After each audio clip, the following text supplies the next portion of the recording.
God! Good morning! Good morning! JIL family, maayong buntag!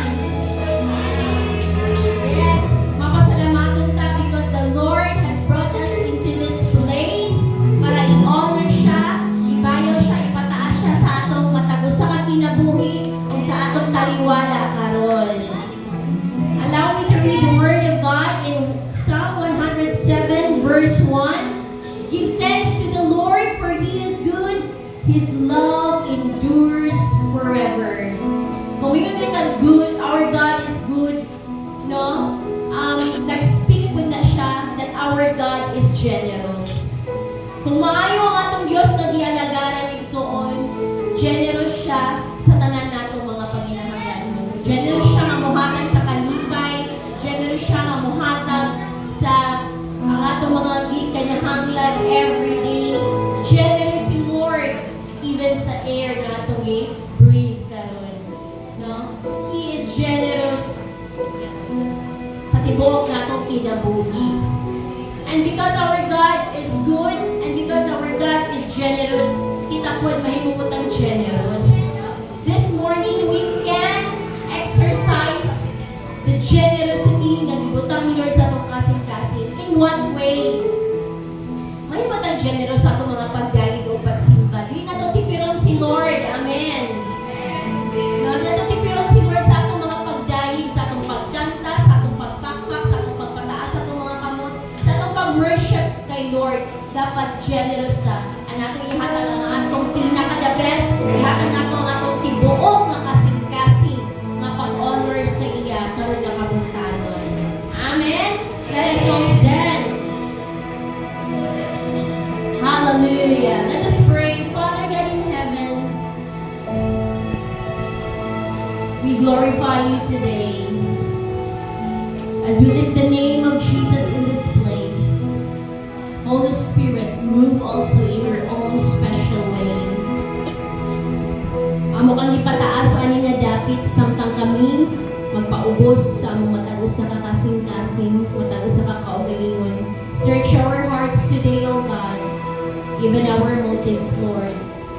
Let it be na mahimong in line ang kanimo. Ay in line ang among kasing-kasing sa imong kasing-kasing, O Diyos. And today, O God, rest in this place. Let the heavenly host join with us in singing and praising and worshiping you, Lord. We honor you, we bless you, we magnify you. In Jesus' name. Amen. Amen. Praise God. Gusto ko bang malakmak para kay Lord, para kay Jesus. Hallelujah. This is the day the Lord has made. We will rejoice. Kayo sa nalakan, magmaya tayo, son. Kasi kung sa may sitwasyon na ito karon, good or bad, dapat magmaya ka para kay Lord. Amen. Hallelujah.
Worthy to be lifted up in this place.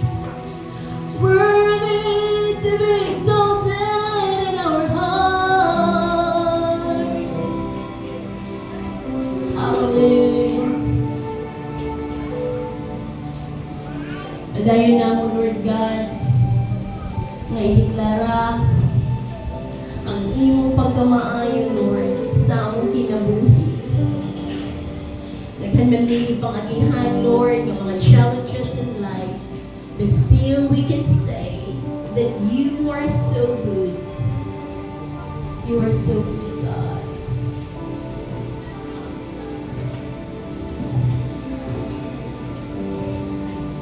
Let our hearts be ready this morning. Igsuon ti mo ha, na ma-worship ni mo si Lord sa tibuok ni mo nga kasing-kasing. Oh God, hallelujah.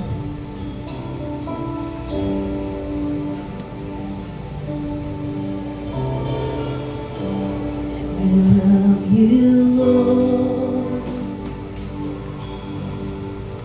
for your mercy never fails me. All my days have been held in your hands.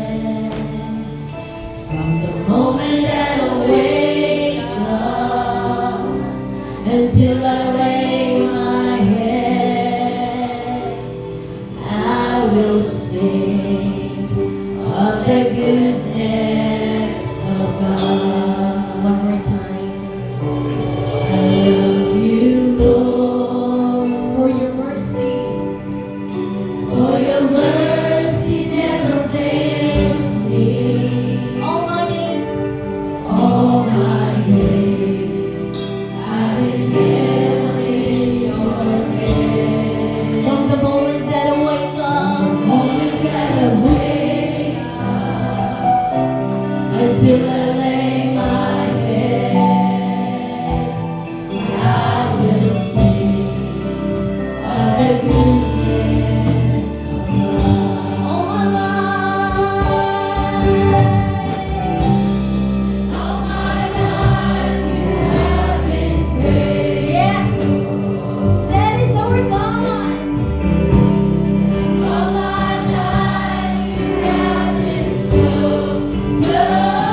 and I will sing of the goodness of God.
He's so kind.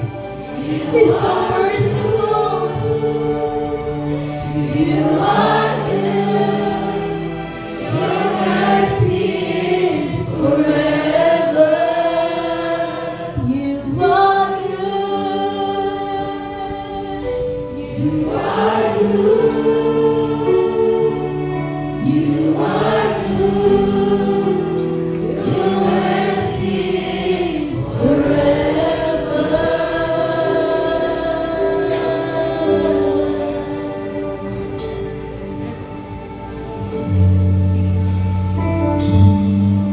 Thank you, Lord.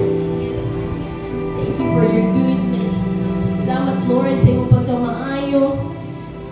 Salamat sa iyong pagkamatinod-anon. Salamat sa iyong dako nga grasya, halapad nga grasya, dako nga kaluoy, matagos sa kanamo.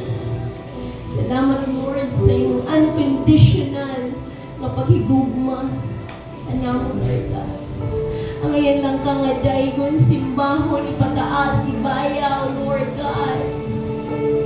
Hallelujah. Come on, give thanks to the Lord. Pasalamati si Lord. Pasalamati si Lord sa imong kinabuhi throughout this week and to the days pa nga moabot. Thank you, Lord. Thank you, thank you, thank you, God.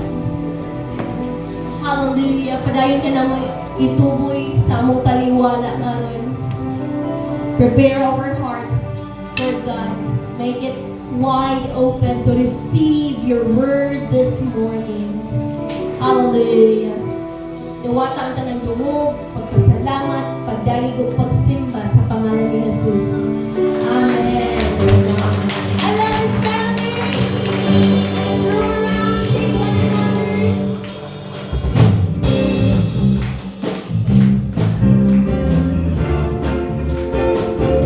Michael, that nice song.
Praise the Lord. I hope that everybody is settled down. Pwede ba natong iduko sa atong mga orders? Welcome the presence of the Holy Spirit in our midst. Ang nangyay nga makadaw sa mga settle down.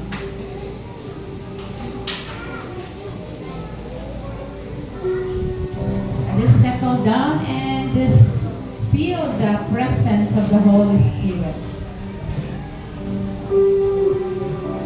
Oh, hallelujah. You can close your eyes as the music team will minister to us this morning. Glory, glory, glory.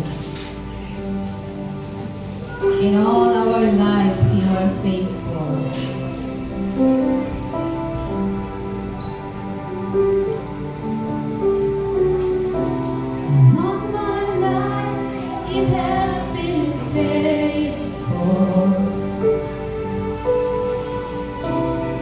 All my life you have been so, so good. Every breath that I am I will sing of the goodness of God in all my life. And all my life you have been faithful. Hallelujah. Oh, Holy Spirit of the living God, thou art welcome in our midst. Every breath that I am able, now will sing of the goodness. Eh, di ba niyo huwag ipataas ang inyong mga kamot towards heaven and sing? And all my life you have been faithful. Hallelujah. Let the song touch your heart this morning. Oh, Lord. Feel the presence of God. And we will sing, of the goodness of God. And all my life, you have been faithful. And all my life, you have been so. Come on, mga estudyante, mga kamahati, mga inahang katawan. Lift up your hands. Sing, sing with all of your heart. And all my life you have been faithful. Pwede ba maninyong kapag-usap? Come on. Let us rock the presence of the Holy Spirit in our midst. And every breath that I am able, and I will sing of the goodness as we go higher and higher. And all my life you have been faithful. Oh, matinodaan ang atong Diyos. And all my life you have been so, so good. Hallelujah, hallelujah. Yes. Come on.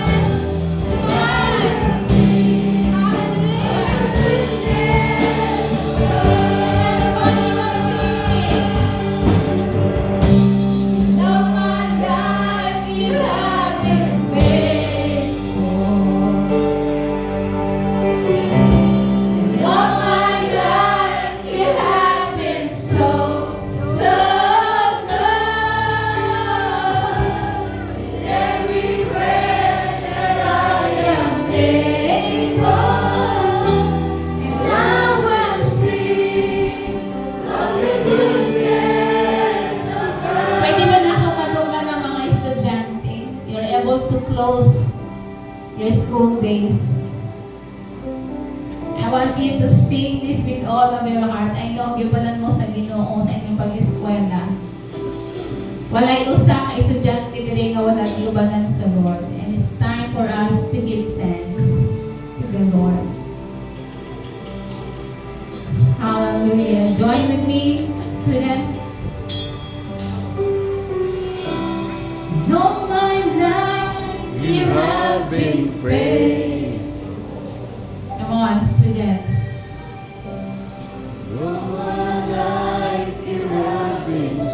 Thank you, Lord. Thank you, Lord.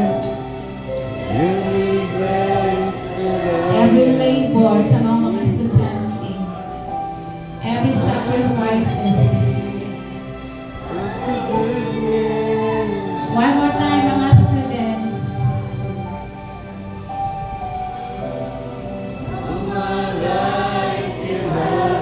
Lord, sa mga estudyante nga nakahuman karon nga tuig. Thank you, Lord, for your goodness.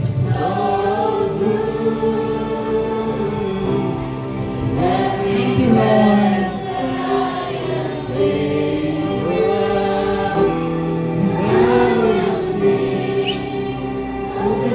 Ang mga ginikanan na nagpa-eskwela sa ilang mga anak, I know, give it a lot for this year. Pero nagtuong ko nga, wala yung usa nga ginikanan nga wala itagbo sa Ginoo.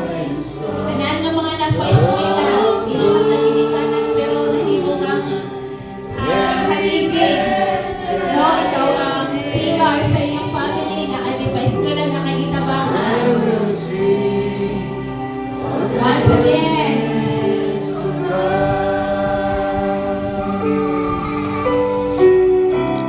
no one like you have been faithful. Thank you, Lord. No one like you have been so good. And every breath that I am able.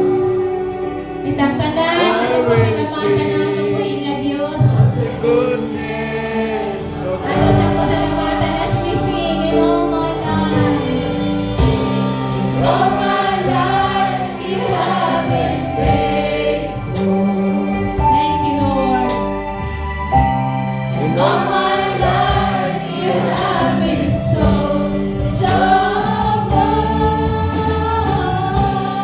Every breath that I am able. Pwede natin mataas na ito ang worship the Lord. Singing that He is a good God.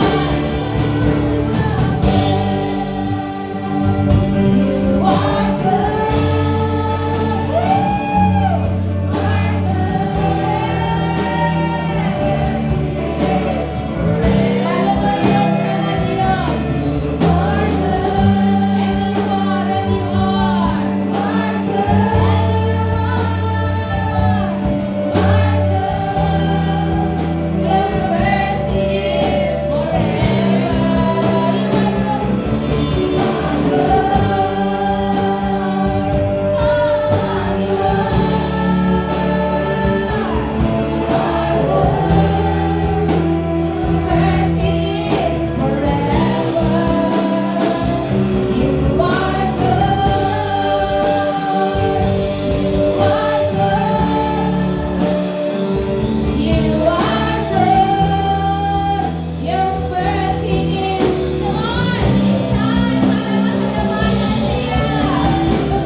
Glory to God.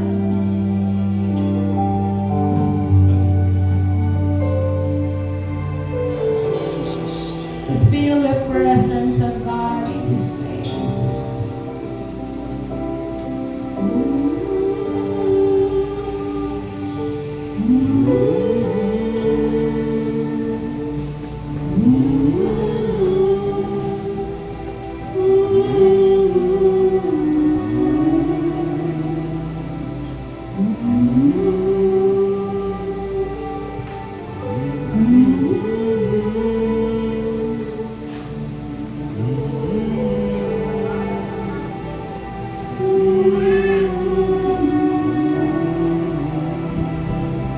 Lord, wala yung laking pulong na mo gawa sa among baba karon na karon sa ato.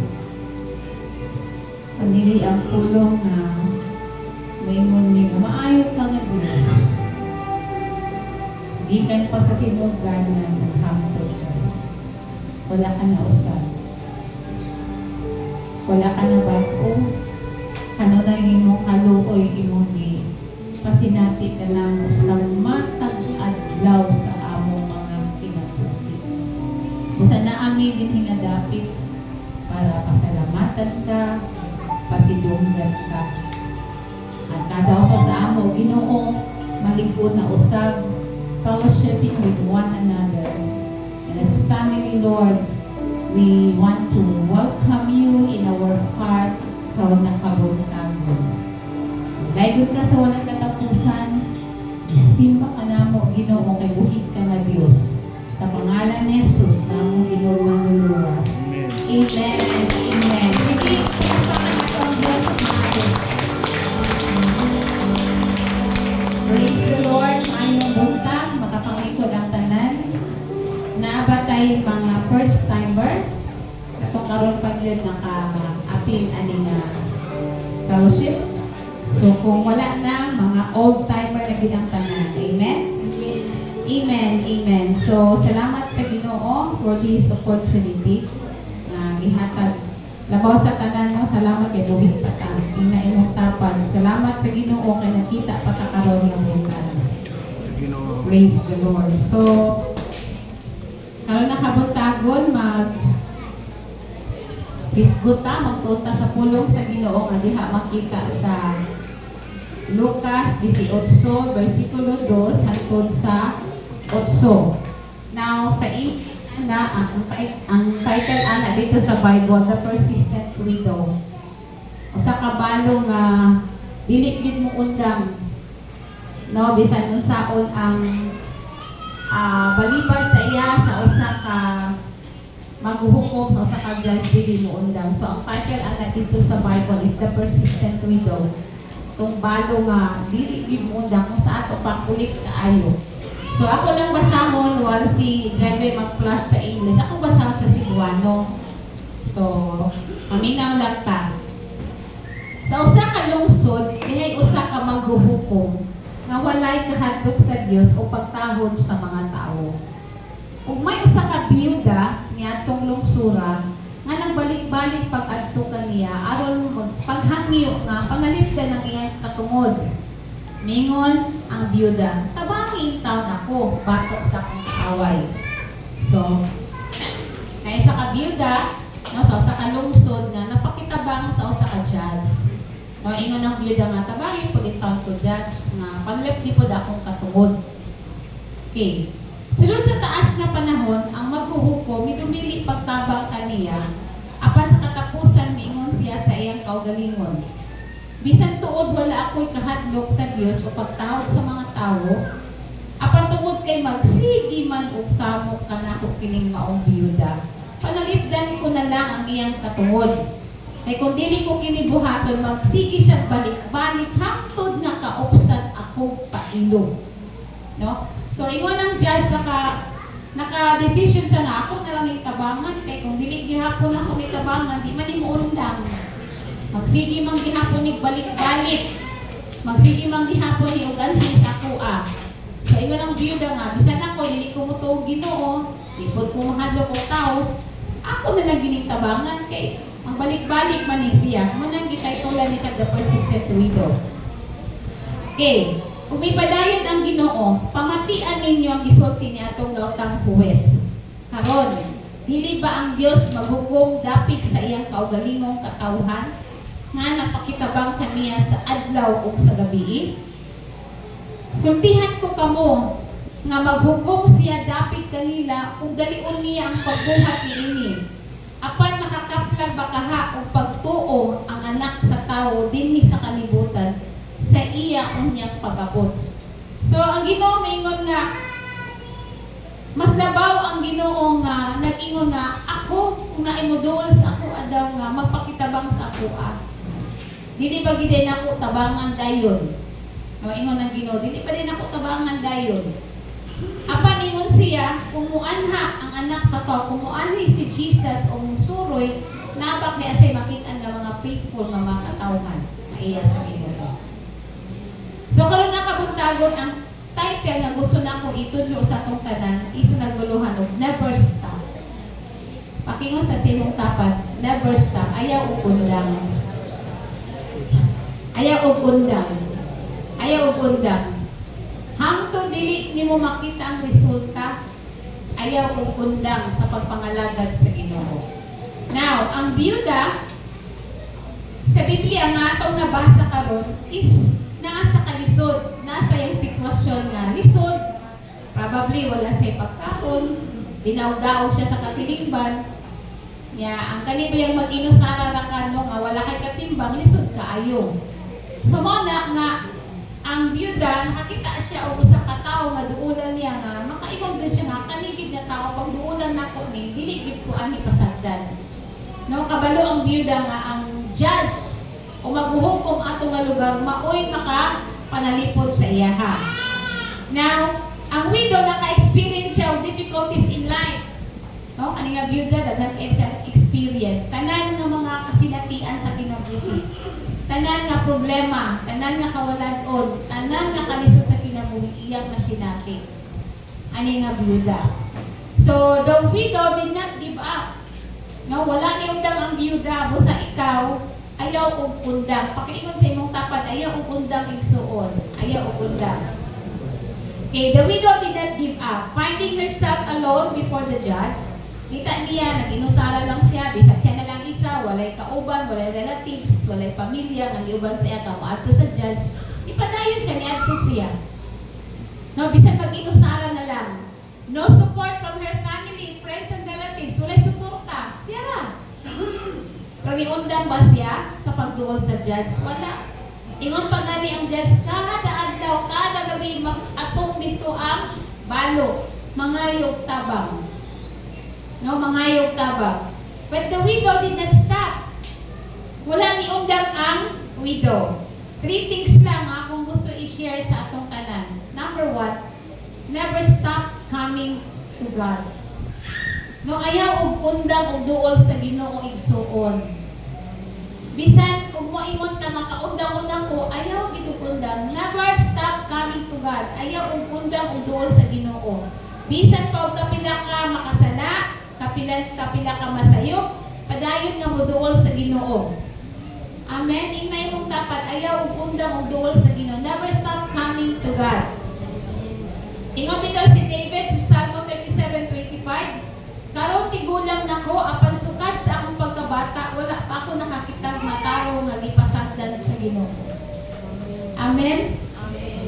Kanihang moduol ta sa Ginoo, dili kita niya pasagdan. Oh, and the verse ana diha, karon tigulang nako apan sukad sa akong pagkabata, wala pa ako makakitag mataro nga gipasagdan sa Ginoo. Mga anak sa mataro nga nagpakilimos. Mabila to sa atong awit kanina, grabe ka nang makatuhog sa kasing-kasing ba nga, Lord, grabe ni mo ka maayo sa akong kinabuhi. Grabe ni mo ka maayo sa akong kinabuhi nga, dili pagamit sa faithful, pero walay higayon nga napakalimuta kay grabe na nato kalisod. Amen? Amen. Wala ni abot sa punto nga nangayo kayo ta, tungod kay wala tay pagkaon, wala tay ikagasto sa atong anak, wala ta ni abot anak.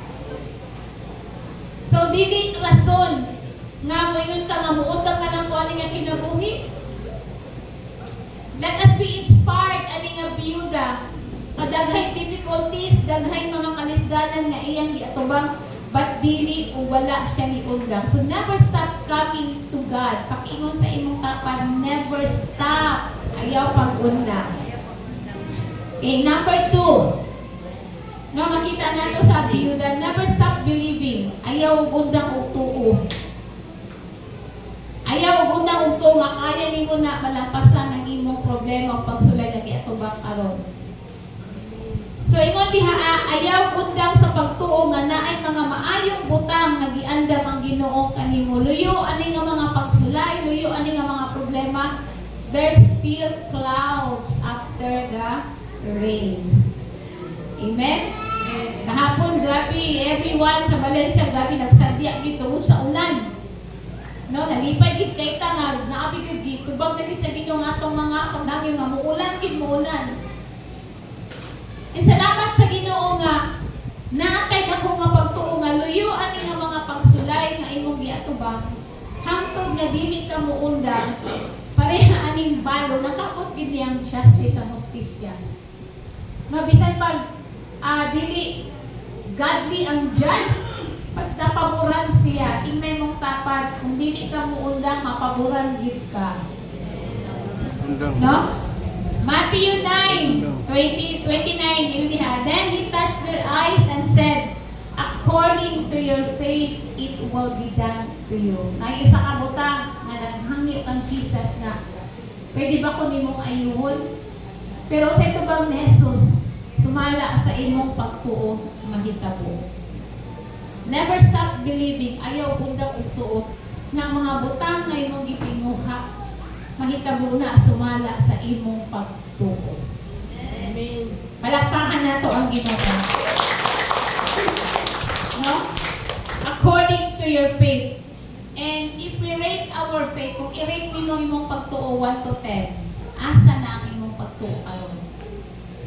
1 up to 10. Wala nang number 5 eh. Kung sa number 5, 1 ba ka nang 50-50. It either mo rate ka og 2 or mo rate ka og 8 or 9. No? Sama ni nga byuda.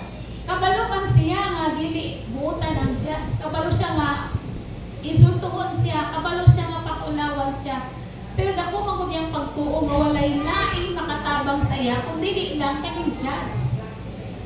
So sa ato pod, kung nakaila ka na kay pagtuo nga ang tinuod nga makatabang sa imo is ang atong Ginoo. Never stop believing. Ayaw undang pagtuo nga kaya sa Ginoo buhaton ang mga butang na imposible. Amen. Amen. According to your faith. Number 3.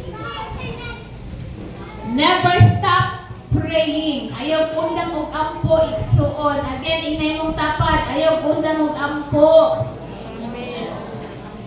Ayaw undang sa pag-ampo hangtod dili nimo makita ang resulta o tubag gikan sa Ginoo. Nga naman, kay ang pag-ampo is a very powerful tool touching the heart of God. Mga pag-ampo, grabe kadako kaayo ni og kahimuan. No nga, kadihang mag-ampo ka, prayer can move mountains according sa Bible. Ang mga pag-ampo, makapabungkag, makapabalhin sa mga bukid. Bukid sa pagsulay, bukid sa problema. Tanan nga bukid. Prayer can move mountains. Prayer can kill Goliaths. No? Na ay mga Goliath sa atong kinabuhi nga atong giatubang nga bisan lisod kaayo patyon. But our prayer can kill our Goliaths. Amen. Amen. So never stop praying. Prayer can collapse every walls. Ang ato mga pag-ampo makapabungkag sa tanan nga mga pader nga nahimong hinungdan nganong dili ka magmauswagon, nganong dili ka mo-grow spiritually, nganong ingon ani ka, nganong ingon anak ka. So ang mga pag-ampo mo nay makapabungkag sa mga babag sa imong kinabuhi, sa imong pamilya, sa imong pag-eskwela, o sa imong pagpangalagad sa Ginoo. So never stop praying. Amen. Ayaw undang og ampo. Una, ayaw